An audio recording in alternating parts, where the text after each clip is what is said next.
Our auger had jammed on the boiler, so that just got that out of it. Turn it on now and see if it works.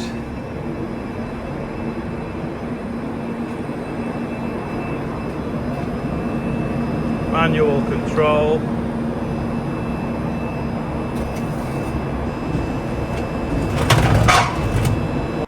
That bolt hasn't cured it, there's still something jammed in it, so I've rewound it but I can't see anything, so Olivia's going to press the buttons while I watch to see if I can see anything appear as the auger turns, and then if that's the case then I can stop in the right moment and grab it with a litter picker. Right, go on, back it up a bit, go backwards, reverse, bit more, bit more, go on, keep going. Go on backwards. Never mind anti-cabs, go on backwards.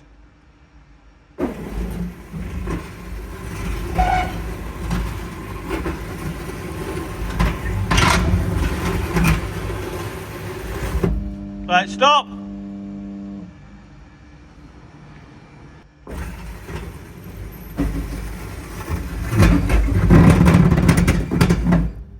Press stop. That was the problem. That stuck in it. Anyway, it's come out now. But it's snapped the bolt that holds the motor in place. Under there, see the motor's dropped down.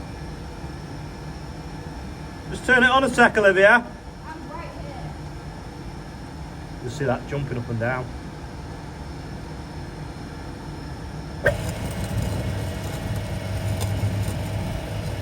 Right, stop. Just coming here to get me kneeling mat. It's still a little bit sticky. Should be okay tomorrow. Might turn the heater back on so it warms it up a little bit. Got this kneeling mat off TikTok shop. And it folds up so you can put it like that. And you can actually sit on it as well when you fix your stuff. Anyway, I'm going to use it to go underneath the boiler now. So it turns out the bolt hasn't snapped. The bolts have just come out of here and fell down there. So put them back in. I bet you one of them's damaged though. The last one out, it'll be damaged. Managed to get 4 of the bolts back in out of the 4 that fell out, but just need a spanner now just to tighten the rest of the way. Actually, none of them were damaged, surprisingly. Right, before I go and get the buggy wet, raking the paddock, we've got Stuart Mason is 69, Alex Hampshire's 15, Thomas Sabin is 19, Molly Hayes is 10. It might have been yesterday, but you're on it again today, even if it was. David Barnes, happy birthday. Keith White, big 85. Sam Murdoch's on there, he's 14, and Julie Garfield, 54. And some say that she may have been seen out with Tony Hall. But yeah, £86,149. Happy birthday, everyone on today's birthday bumper. It's chucking it down now, and I think they're packing up playing with horses, so I'm not going to go rake the paddock, which is good, because I keep sneezing. I think I've got James's cold. Can you hear the wind rattling the shed?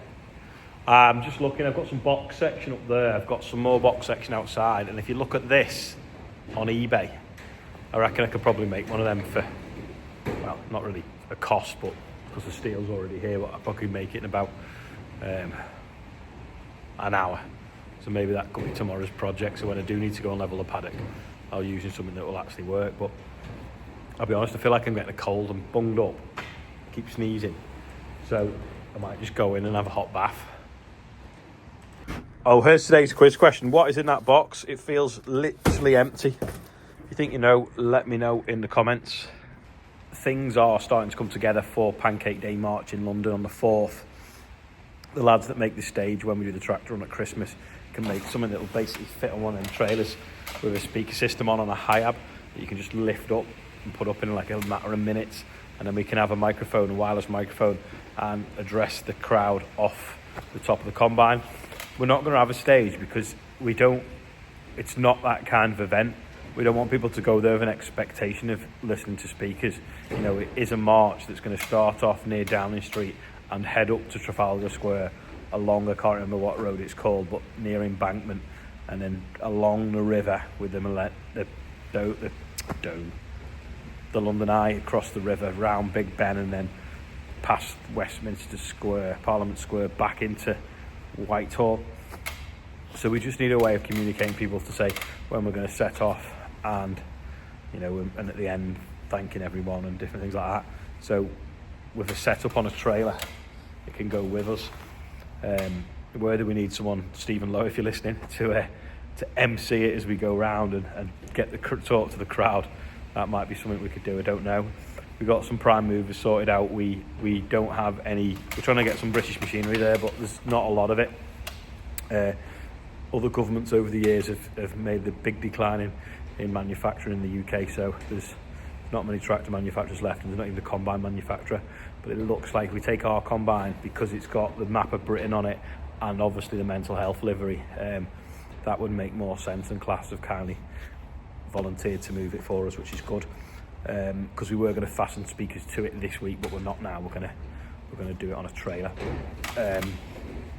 It starts at midday, so get yourself there 12 noon. I'm battling a snotty nose trying to tell you this now. Older generation we want there as well. We want to be able to get the newspapers and the press talking to 80 plus year olds that are struggling with this whole change now, and them climbing out of a combine is quite a powerful image or something. I was trying to think of some slogans as well, so like I've got a few on my phone that I was looking at this morning, and I kept putting them in my notes waking up in the night. Something like, our grandparents understand the importance of food. It frames the whole thing then, doesn't it? It's like, that older generation understand because of the war. That older generation are the ones that are struggling with the legislation change, and it's just a snappy one-liner really that the government at the moment just seem to have completely forgotten about food, which is balmy. But apparently it's all right to give 280 million to the arts, and it's all right to give a 40% tax break to the film industry. Once I think you can go your whole life actually without watching a film if you really wanted, and you'd still survive. But someone said the other day it's failed town councillors running the country at the moment, which seems to be sad but true. A few comments about the laptop, saying I'd wasted a perfectly good laptop. That laptop was £20 off eBay, already broken, and it didn't have a battery of it as well. But it's a visual representation of how 20% of something removed does not work. So money well spent. Anyway, I am waffling, probably because I've not really done any work today. I've been messing with that boiler for quite a while, and it's a shame because I couldn't really film it because I was just so mucky and filthy, and Olivia was messing with the augers. But we got bolt out of it first thing this morning, and then I got that big chunk of metal gate hinge out, and then obviously them other bolts had come out that held the motor on, so I've bolted all that back up. John has gone on a tractor run. I've not seen any. Well, I've seen some pictures on Facebook, I've not seen any videos. If I had some videos, I'd put them in at the end. But so you might see him, you might not. But yeah, he's gone on the Valtra and one of the fence. So not really a lot to report. The paint's not dry, so I can't really show you properly around there, even though it's just the same now but with grey floor. But we'll get more of that finished this week.